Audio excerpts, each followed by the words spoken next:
Tem fogueira, tem canjica, pé de moleque quentão. E pra completar a festa tem uma mega promoção.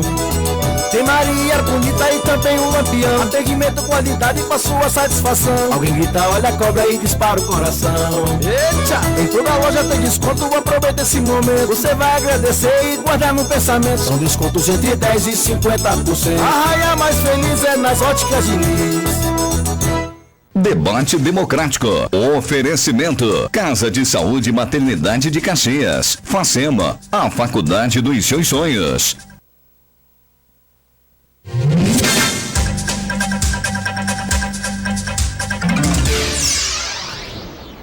Ok, já de volta aqui com o Debate Democrático. E nós já vamos conversar aqui com o Emerson Farias. Estamos recebendo aqui, queria que a gente posicionasse aqui rapidinho. Tudo bem, estou recebendo aqui o Emerson Farias. Obrigado, Emerson, mais uma vez aqui no nosso quadro Direito e Cotidiano. É um espaço da cidadania aí, né, para a gente... Pois bem, hoje a gente vai tratar sobre a guarda compartilhada. É um tema pertinente, né, Emerson? Boa tarde. É verdade. Esse é um tema que diz respeito a muitas famílias. Tá ligado aqui, tá? Respeito a muitas famílias, né? Eu acho que não tá ligado aqui seu microfone. Tá ligado, tá? Tá ok, Marivaldo, aí, tá? Som? Oi. Não tá ligado ainda. Pois bem, enquanto não, Marivaldo, eu queria que você, enquanto a gente resolve aqui, queria que você exibisse aí, Marivaldo, essa reportagem sobre a guarda compartilhada, que é explicando como esse projeto, ele muda um pouco as regras de como funcionava antes, só que tem jurista aí que diz, inclusive, Emerson, que não vai mudar muita coisa. É o que eles dizem, né? Vamos conferir aí na reportagem.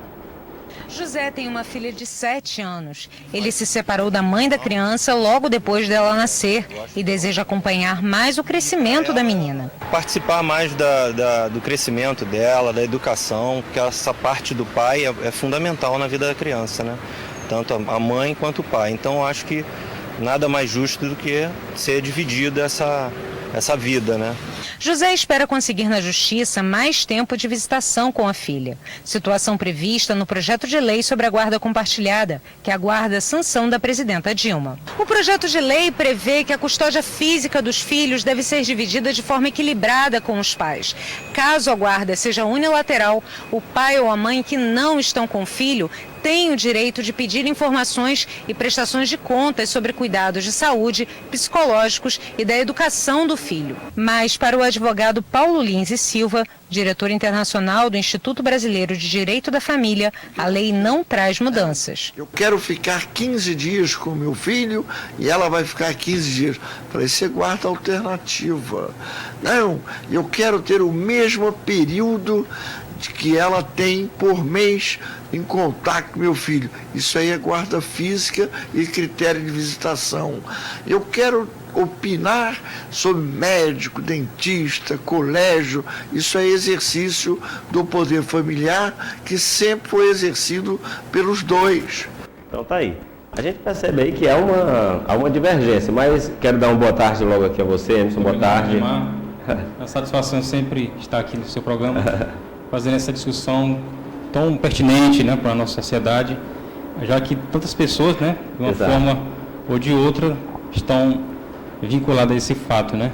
Inclusive, só se você em casa está assistindo pela primeira vez nosso programa, eu estou aqui com o Emerson Farias, que é advogado, e nós estamos no nosso quadro Direito e Cotidiano.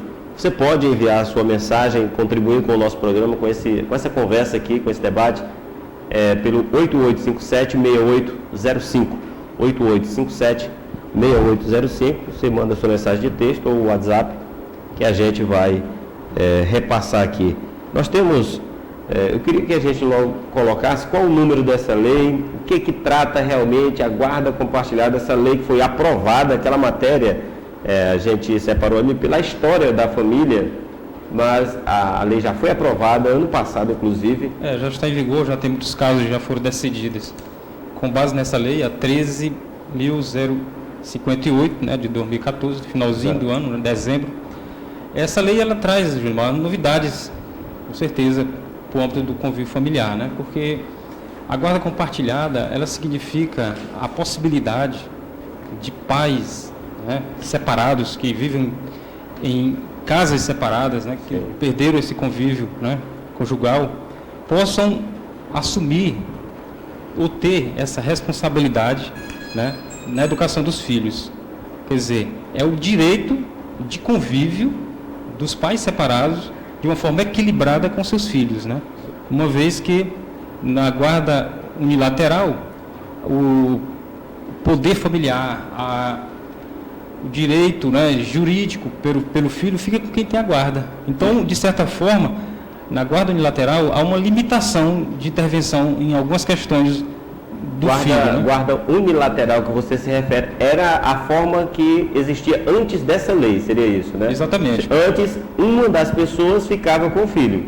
Era isso? Isso era regra. Era regra. Sempre quando, no ato do divórcio, né, o juiz ia analisar quem, entre os pais, tinha a melhor condição de ficar com a guarda da criança. Né? Então, sempre tinha um que teria a guarda. Claro. O outro certamente tinha os seus direitos de visita, de acompanhar e tal, mas de interferir juridicamente na vida do filho, sem a guarda, ele certamente era bem limitado. A partir dessa lei, que foi aprovada no final do ano passado, foi sancionada a partir do ano passado, o que passa a vigorar? A responsabilidade é dos dois, do casal, ou seja, do casal, assim, a gente pode falar, mas das pessoas que geraram aquela criança, como é que funciona isso? Eu queria que você explicasse. Veja só, a guarda compartilhada significa que existe um pé de igualdade nas decisões da vida da criança. Por exemplo, a mãe e o pai vão escolher a escola que a criança vai estudar, eles vão escolher qual tipo de atividade física que ele vai fazer, qual vai ser a escola de inglês que ela vai estudar. Ninguém pode tomar decisão sem consultar o outro. Exatamente. Então ele precisa, em todas essas decisões que impliquem a saúde, o equilíbrio psicológico da criança, a educação, exige-se o consentimento de ambos os pais para que seja tomada a decisão, o que outrora não acontecia, né? O que nós consideramos de maior novidade nessa lei? É que antes a guarda unilateral era a regra, agora sempre é a guarda compartilhada. Então a gente percebe que no âmbito de uma separação judicial, ela é sempre tensa, né? Sempre tensa, é verdade. E nesses casos, muitas vezes... Às vezes dá até morte, né? É difícil de chegar a um acordo, né? É difícil. Então, nessa questão aí, o juiz, de ofício, ele já estabelece que a guarda será de ambos os pais. Eu questiono a você, se neste caso é consenso entre os dois, entre os pais da criança, de que apenas um deles fique com a guarda, é possível isso acontecer? É possível. O juiz ele pode confirmar isso? Pode. Numa separação judicial, se um dos pais se recusar a ter a guarda, o juiz vai estabelecer que um fique com a guarda. Porque, veja só, quando a lei diz que se busca preservar o melhor interesse da criança, é exatamente para que essa criança possa crescer do lado dos seus pais, né, e que um dos cônjuges não se utilize do que nós chamamos de alienação, né, parental, onde um dos cônjuges, por ter a guarda, ela utiliza-se de instrumentos para distanciar cada vez mais a criança do seu pai, que não está convivendo com ele, né? Então, muitas vezes, muitos pais utilizavam desse artifício, né, por ter a guarda, né, unilateral do filho, de criar na cabeça da criança que o pai não queria visitá-lo, que ele não estava interessado, por isso que ele não estava convivendo com ele. Então, essa situação da alienação parental foi uma das questões que essa lei ela veio tentar resolver, né? Nesse caso, a criança, ela tem algum poder de decisão a partir da nova lei de guarda compartilhada? A criança, se ela prefere ficar com um ou com o outro, ela pode decidir isso e o juiz pode considerar esse tipo de argumento da criança ou não? Interessante essa pergunta. Muitas pessoas, quando vão ler a lei, que dizem o melhor interesse da criança, acham que é a criança que vai escolher. Não, eu quero ficar com o papai. Porque o papai me leva para me comer cachorro quente todo dia, me leva para comer sorvete. Aí o melhor interesse para ela é aquilo que traz maior satisfação, né? Exato. Mas nem sempre o que é bom, né, é o melhor. Né? Então, respondendo a sua pergunta, a criança não escolhe nada. Quem vai decidir é uma equipe. O juiz certamente vai sentenciar, mas ele vai ouvir sempre uma equipe interdisciplinar, que vão conversar com essa criança, saber, né, qual a relação social, exatamente. Psicólogo. Mas ele vai apenas utilizar essa equipe, né, multidisciplinar para balizar a sua decisão. Entendi. Mas a questão da opinião da criança em si não influencia praticamente nada na decisão. É sempre o melhor interesse, mas um interesse técnico, psicológico, Nós estamos jurídico. falando de guarda. Só para ler um questionamento aqui sobre o pensamento de que se a criança deve ou não decidir, eu perguntei aqui no grupo, e o Pedro Amorim, o empresário Pedro Amorim, ele está aqui compartilhando. Grande abraço, Pedro Amorim. Ele até sugeriu um tema aqui que a gente abordasse, a gente vai estudar um pouco sobre o assunto e vai trazer aqui também, viu, Pedro? Todo tema a sociedade sugerir que a gente... É verdade. Olha só, ele diz aqui, que eu questionei ele o seguinte: mesmo a lei dizendo sobre que a responsabilidade é de ambos, você acredita que a criança deve decidir com quem quer ficar, se com o pai ou com a mãe? E aí o Pedro Amorim disse o seguinte, que na opinião dele não, é direito dos dois. Para mim a criança necessita conviver com os dois, afinal, para uma melhor educação, há esta necessidade, porque por mais que um dos dois queira substituir, por mais que um queira substituir o outro na educação, não tem como. E mais, a criança, tendo o poder de decisão, é evidente que ela escolherá o lado que mais protege, que não, às vezes não é tão bom. Momentos mais de brincadeiras, né? Mas isso aí não significa que vai ser construtivo, né? O bom a formação da criança. E aí a Elani Moraes, grande abraço, Elani Moraes, ela dizendo aqui: bom dia a todos, sou de acordo com a ideia do Pedro Amorim.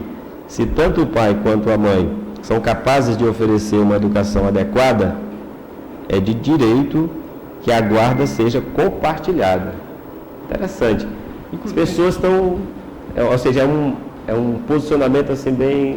Inclusive, Júlio, mas é uma coisa interessante, as pessoas elas estão vendo com bons olhos essa questão da guarda compartilhada. Isso é sinal do tipo de sociedade que nós estamos vivendo hoje. Exatamente. Porque hoje o pai, né, isso, em sua grande maioria, né, isso existem mais exceções, com certeza, ele hoje tem uma visão muito mais diferente da educação do filho. Hoje a gente percebe que tem muitos pais que já têm uma vida familiar mais integrada, tem pais que trabalham no ambiente familiar, que tem realmente essa preocupação com a educação do filho.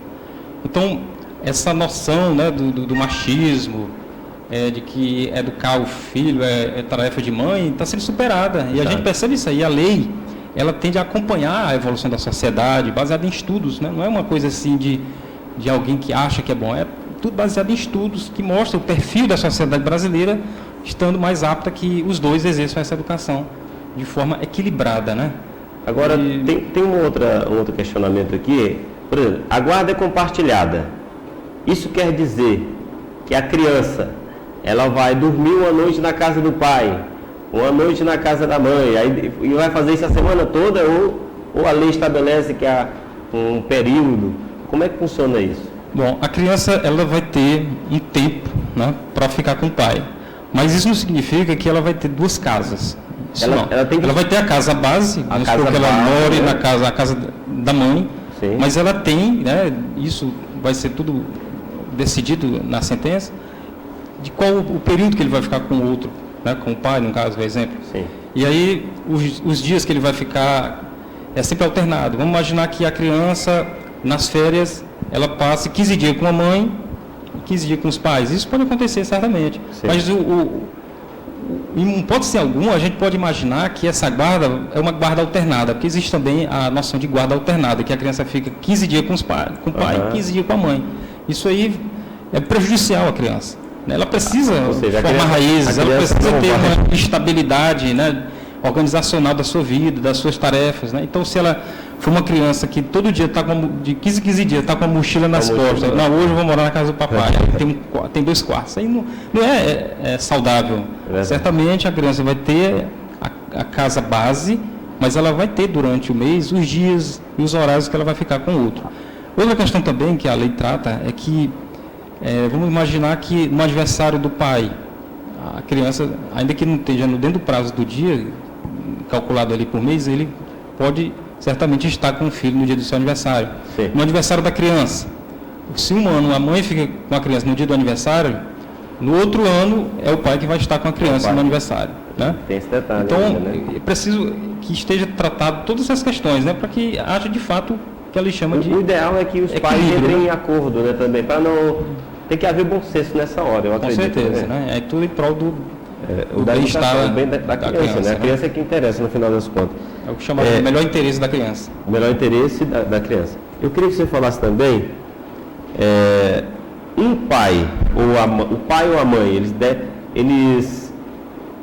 eles têm a obrigação de fornecer informações sobre a criança? Como é que é? Com certeza, né? A questão da prestação de contas, né? Isso aí, até na guarda unilateral existe, né? Mas nesse âmbito da guarda compartilhada também existe. Mas isso muda muito com essa nova lei, porque eles vão estar realmente acompanhando, né?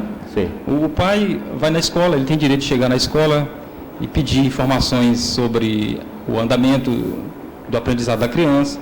Ele tem direito de chegar em qualquer instituição pública ou privada e pedir informações sobre a criança, sendo que antigamente ele muitas vezes era barrado.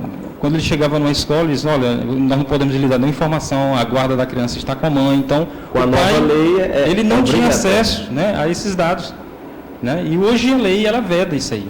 O pai que tem a guarda compartilhada, ele pode chegar em qualquer estabelecimento público ou privado e pedir informações. Se o estabelecimento se negar, poderá sofrer sanção de multa, né? De R$200 a R$500 por dia, na medida em que se negar dessas informações. Então, essa questão da prestação de contas, ela deixa de existir na mesmo rigor que existia na guarda unilateral, já que o pai ele já tem esse livre acesso permanente, né? Mas certamente, como a gente falou no início, todas as decisões com relação à educação, saúde, equilíbrio psicológico e tal, da criança tem que ser com consentimento. Claro. Inclusive consentimento para viajar, para mudar de residência não, de cidade. Né? Para tudo tem que ter consultar o consentimento de ambos. Consentimento.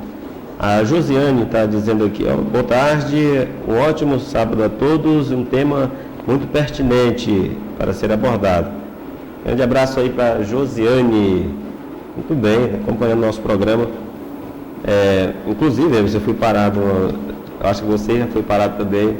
Algumas pessoas dizem que o programa tem hora que ele debate os temas muito assim, muito prolixos, é como se fosse muito teórico.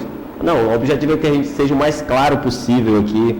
Porque realmente é um tema que exige... Acontece que a gente, talvez pela falta do hábito de ter na programação um programa que vá nos temas assim a fundo, talvez... Mas é uma questão de adaptação, né? As pessoas vão se adaptando a conhecer um pouco mais. Chegou uma pergunta aqui agora. Gostaria de saber se a criança não quiser ficar com a mãe e querendo ficar com o pai, o mesmo que a guarda não completou.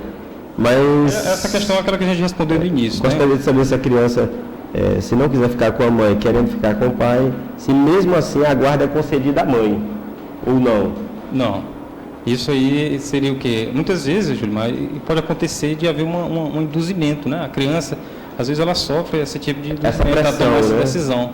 Então, a decisão vai ser do juiz, baseado em um estudo, né? O juiz multidisciplinar essa questão, que vai entender se esse é o melhor interesse da criança. Para qual o papel da equipe multidisciplinar? Saber avaliar se essa criança ela sofre algum tipo de agressão, de violência, né? Se o pai realmente tem essa capacidade, né, de colaborar com o desenvolvimento educacional da criança. Então, esse estudo é feito para isso, né?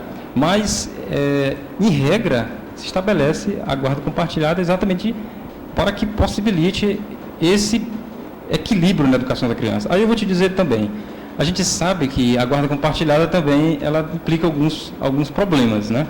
Vamos imaginar aqui que tem pais que no divórcio, ele sabendo que ele ficando com a guarda compartilhada, a questão da pensão alimentícia vai sofrer uma diminuição e até mesmo a extinção da guarda da pensão alimentícia. Então, muitas vezes, tem pessoas que se utilizam, dizem, não, eu quero a guarda compartilhada, não visando o melhor interesse da criança, mas visando não pagar, ou deixar de pagar, diminuir, né, reduzir a pensão, ou até mesmo não pagar a pensão. Então, é preciso se entender que existe o juiz ele considera todas essas questões na hora da análise, né? Que esteja analisando para não cometer injustiças. Né? E nessa hora, o juiz ele deixou com a lei compartilhada, você acredita que diminuiu um pouco a ida ao juiz para tentar apaziguar os ânimos dos casais ou não? Como eu te falei, antes as demandas judiciais em torno da questão da alienação parental era muito grande. Pais que não tinham acesso aos seus filhos em função de um dos pais ter a guarda unilateral e impedir, né, o acesso do outro ao seu filho, né, criando muitas vezes mitos, pintando a imagem do outro como um monstro, né? Exato. Então agora não tem mais essa questão. O pai ele tem juridicamente acesso de participar da educação do filho. Eu acho que isso é uma evolução muito grande. E isso, com certeza, diminuiu as demandas em torno dessa questão da alienação parental. Eu estava lendo uma reportagem em que a avó ficou com a guarda porque os pais eles cometeram algumas situações, alguns crimes contra essa criança, deixando de alimentar, enfim, e outras mais, agressão, enfim.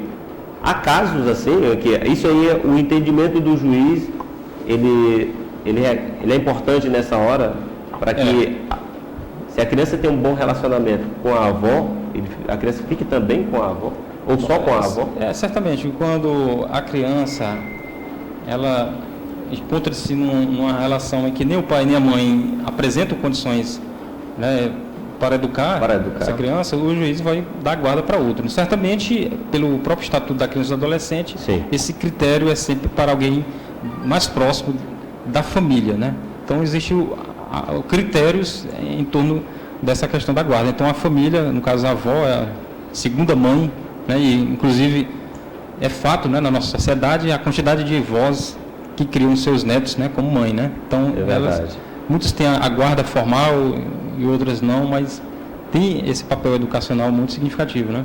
A Ritinha está assistindo nosso programa, mas passando apenas para parabenizar pelo programa. Tem muita gente aí ligada no nosso programa. Obrigado aí às pessoas que estão prestigiando o nosso programa. O que a gente deve ficar atento quanto a essa questão da guarda compartilhada? Só para a gente, né, que a gente está chegando ao final dessa discussão, mas o que é importante observar as pessoas? Claro, o ideal seria que todos permanecessem casados, a gente não gostaria que ninguém estivesse falando sobre esse assunto. Porque nessas questões que sofrem mais são as crianças, né, Gilmar? Exatamente. Então, eu acho assim que dentro dessa realidade da nossa sociedade, né, que os interesses, né, de ordem individuais muitas vezes interferem no próprio desenvolvimento da criança, é preciso que os pais eles comecem a perceber, né, e deixar as rixas de lado, as indiferenças de lado e focar na educação da criança, né? Porque, como diz Hannah Arendt, inclusive a Socorro gosta muito de citar isso, só deve ter filhos aquele que tem responsabilidade com o mundo, né? Então, se você tem responsabilidade com o mundo, você vai deixar o seu egoísmo, a sua incapacidade de comunicação e fazer um esforço para educar o filho, né?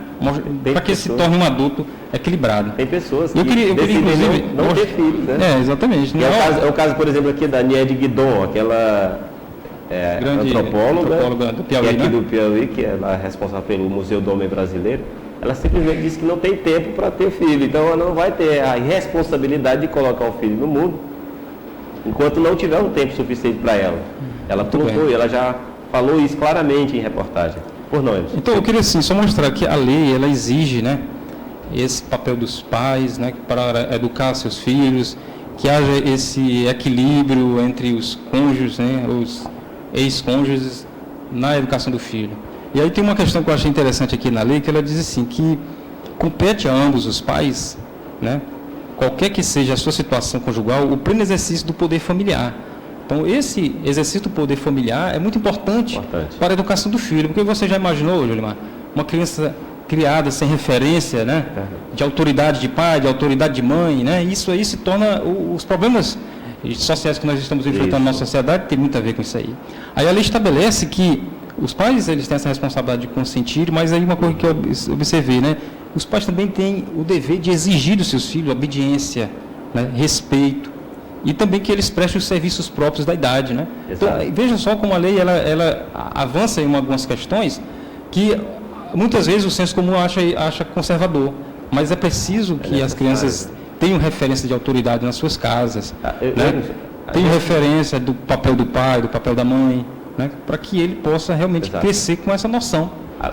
Você acabou falando aí do papel do pai e da mãe, mas hoje nós vivemos também uma nova configuração familiar, em que o conceito de família ele também muda um pouco, onde as pessoas do mesmo sexo querem também ter o seu direito de constituir a família. Inclusive foi bem feita essa sua observação. A gente fala pai e mãe, mas hoje a configuração de família, né, pode ser duas mães ou dois pais educando esse filho. Então o caso se aplica a ambos, né? Queria inclusive fazer essa correção, né, com relação a essa ideia. A lei ela contempla a mesma...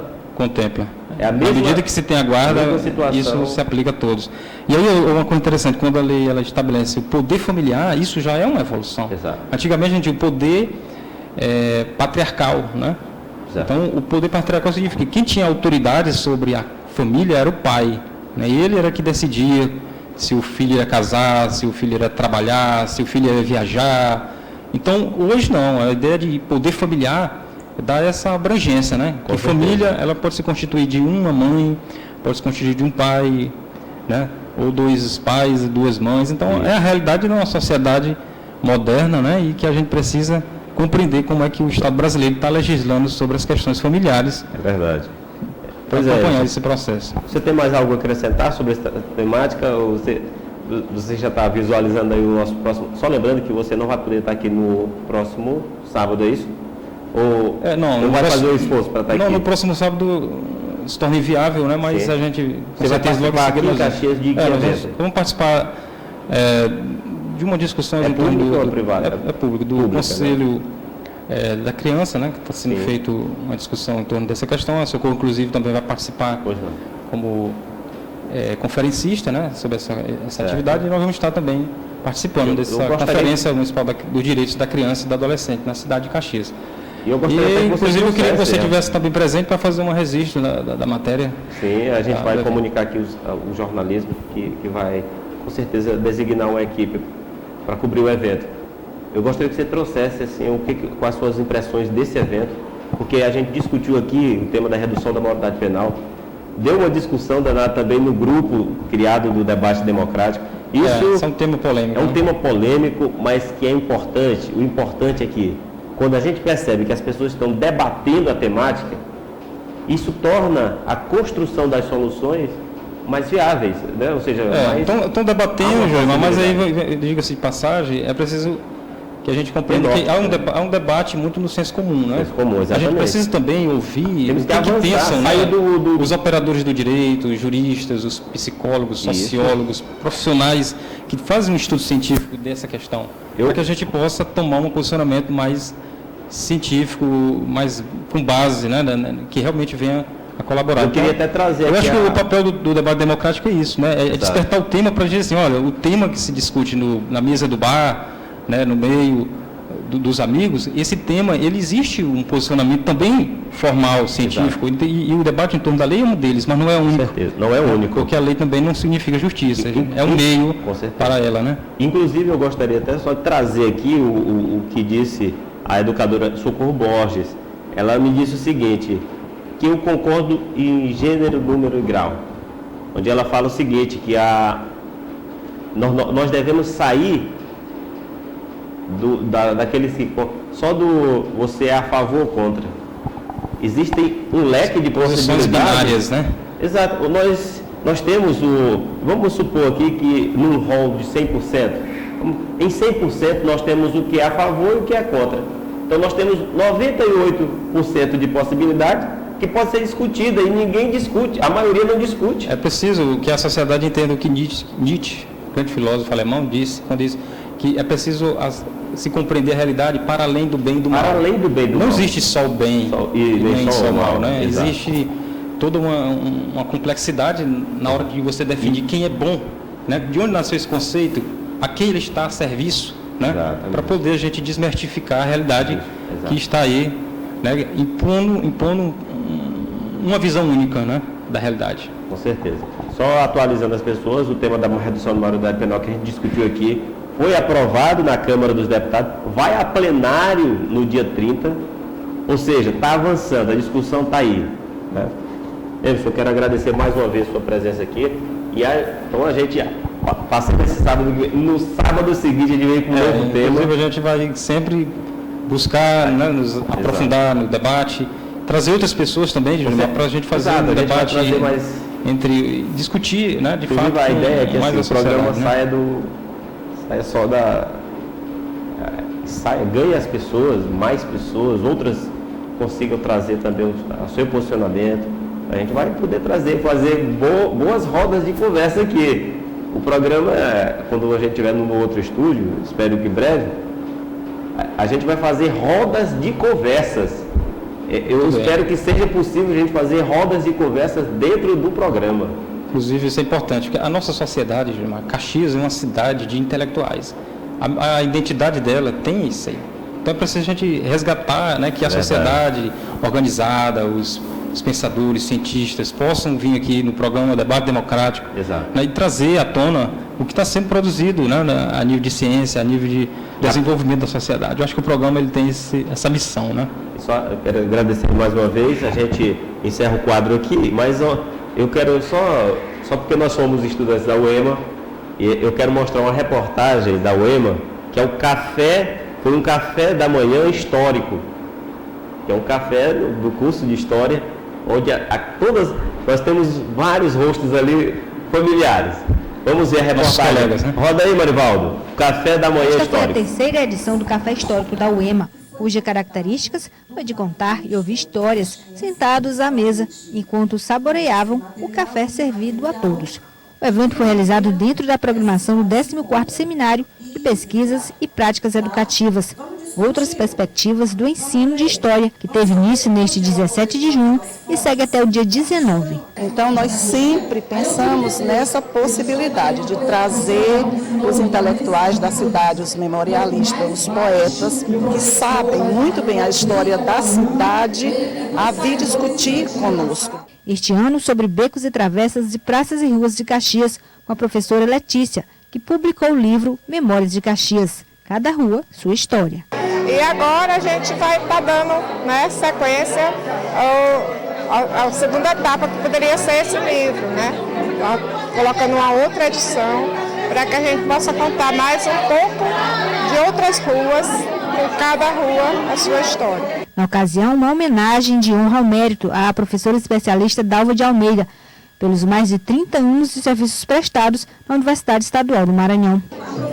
Contribuindo para a formação de historiadores, de professores, acabando com a categoria que eu costumo dizer, professor invadiarte, que é aquele que não é da área de história, nunca nem teve afinidade com história e de repente está trabalhando com os alunos algo que nem eles compreendem na sua essência e nem no seu redor. O momento foi acompanhado por alunos e ex-alunos do curso de História que pagaram disciplina com a professora Dalva. Muitos, hoje, seguem o mesmo ramo de atividade, a educação. Dalva Almeida, além de militante política, ela na sala de aula sempre contribuiu para que os alunos tivessem uma formação realmente adequada para que pudesse atuar na sociedade e ser uma pessoa crítica. O 14º Seminário de Pesquisa e Práticas Educativas vai contar com mesas redondas, minicursos e palestras.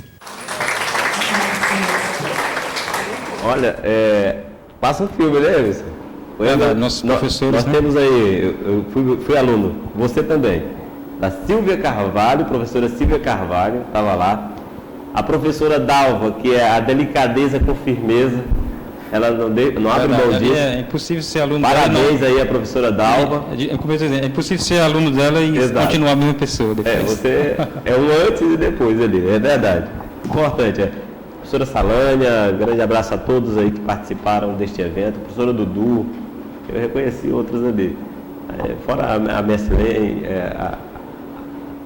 outros ali, eu não vou me arriscar a falar mais, porque a gente pode esquecer, a gente vai esquecendo os nomes, mas quero mandar um abraço a todos que participaram do Café da Manhã Histórico, extensivo a todos, Realmente foi algo muito interessante e que aconteça mais vezes, né? Ou seja, nós precisamos compartilhar ainda mais os conhecimentos. Emerson, nós voltamos então passando esse final de semana no próximo com o quadro Direito Cotidiano. A gente vai trazer mais pessoas. O Emerson está vendo aí algumas pessoas que pode trazer aqui no programa. Já a gente vai dar continuidade ao debate democrático. A gente vai mostrar que pela primeira vez o Estado do Maranhão tem um plano agrícola. Pela primeira vez na história do Maranhão. Já, no debate democrático.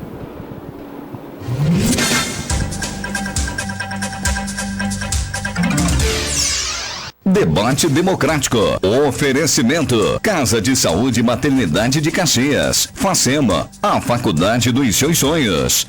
Sua pele merece ser bem tratada. A Casa de Saúde e Maternidade de Caxias conta com uma médica especialista em dermatologia, doutora Evelyn Lima. Consultas e procedimentos de doenças de pele, pelos, mucosas, cabelos e unhas. Marque hoje mesmo a sua consulta e previna-se. Atendimento todas as quartas e quintas-feiras, às 8h30 da manhã. Casa de Saúde e Maternidade de Caxias. Sempre pensando em sua saúde. Rua Quininha Pires, fone 3078-3100. Você sabia que sua agenda cultural está com um novo endereço? Pois é, para divulgar o seu evento durante a nossa programação é muito mais simples. Envie as informações até as quartas-feiras para agendacultural@sinalverdecaxias.com. Lembrando que é gratuito, hein? Você envia para a gente e o Sistema Sinal Verde Caxias faz a divulgação.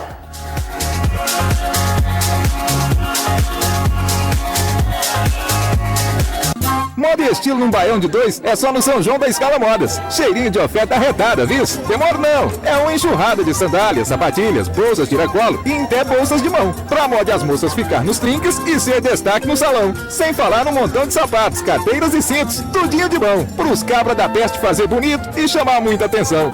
Oxi, até seu caguinha vai se fartar de calçados e acessórios nesse festão. Parcelando tudinho no crediário que arrebenta a boca do balão. São João Escala Modas. Moda e estilo no baião a 2. A educação é prioridade em Caxias. A Prefeitura fez uma nova escola no bairro Eugênio Coutinho. Fez mais uma no bairro Luiza Queiroz. Fez outra no João Viana. Fez a ampliação e a reforma das escolas nos bairros Salobro e Castelo Branco. Tá bem melhor agora. Tem até ar-condicionado, tá bom demais. E eu mesmo também gosto muito daqui. Essa escola é maravilhosa. A Prefeitura fez e vai fazer muito mais pela educação das crianças de Caxias. Qualidade. Esta é a matéria-prima dos produtos da JC Estruturas em Aço. A JC oferece produtos que vão deixar o seu ambiente moderno e com muito requinte. Corrimão, guarda-corpo e estantes, tudo em aço inox. Brilho, qualidade e segurança. Design e sofisticação para residências, escritórios, clínicas, hospitais, ambientes internos e externos. Corrimão, guarda-corpo e estantes em aço inox. Estes são produtos com a marca JC Estruturas em Aço. Prepare sua camisa xadrez e seu vestido rodado. Tá na hora de curtir um arraiá arretado. São João no Parque da Cidade. Festa boa de verdade. 5 dias de tradição e muita curtição. Campeonato de quadrilhas, Bumba Meu Boi e shows imperdíveis com Mara